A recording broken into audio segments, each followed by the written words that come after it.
আগামী 30 এপ্রিলের পর থেকে সারা দেশে মাদক, জুয়া ও অনলাইন ব্যাটিং এর বিরুদ্ধে শুরু হচ্ছে সমন্বিত সাঁড়াশি অভিযান। যুব সমাজকে রক্ষায় জিরো টলারেন্স নীতিতে পরিচালিত এই অভিযানের ঘোষণা দিয়েছেন স্বরাষ্ট্রমন্ত্রী। বিকালে জাতীয় সংসদের অধিবেশনে তিনি এই ঘোষণা দেন। ভাষণের উপর আনিত ধন্যবাদ প্রস্তাবের মাদকের মরণ নেশার সাথে এখন যুক্ত হয়েছে জুয়া আর সর্বনাশা অনলাইন বেটিং। গ্রাম থেকে শহর সর্বত্রই ছড়িয়ে পড়েছে এই বিষবাষ্প। শুধু অর্থনৈতিক ক্ষতিই নয়, এর ফলে বাড়ছে পারিবারিক অশান্তি, কলহ আর আত্মহত্যার মতো ঘটনা। ধ্বংসের দ্বার প্রান্তে দাঁড়িয়ে এখন দেশের আগামী প্রজন্ম। মাননীয় সদস্য 1 মিনিটে সাম আপ করেন।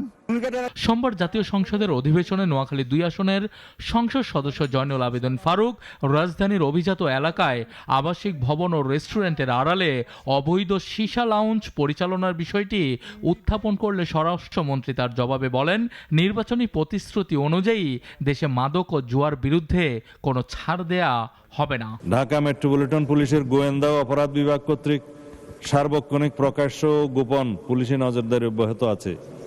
নিয়মিত পুলিশ টহলের পাশাপাশি বিভিন্ন সীসা লাউঞ্জ, রেস্টুরেন্টে বিশেষ অভিযান পরিচালনা করে অপরাধীদের গ্রেফতার করে আইনের আওতায় আনা হচ্ছে।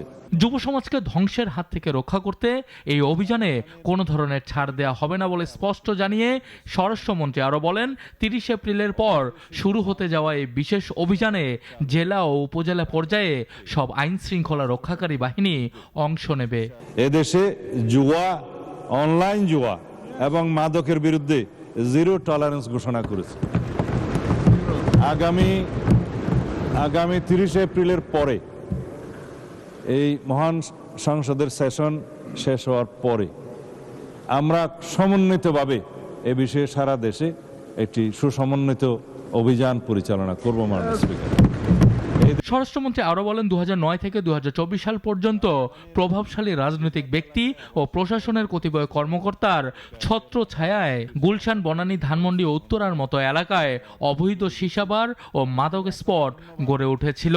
বর্তমানে এসব স্থানে মাদকদ্রব্য নিয়ন্ত্রণ অধিদপ্তর ও পুলিশ নিয়মিত অভিযান চালাচ্ছে। মাননীয় স্বরাষ্ট্রমন্ত্রী সালাউদ্দিন আহমেদ এ বিষয়ে। সানি আহমেদ, নাগরিক, ঢাকা।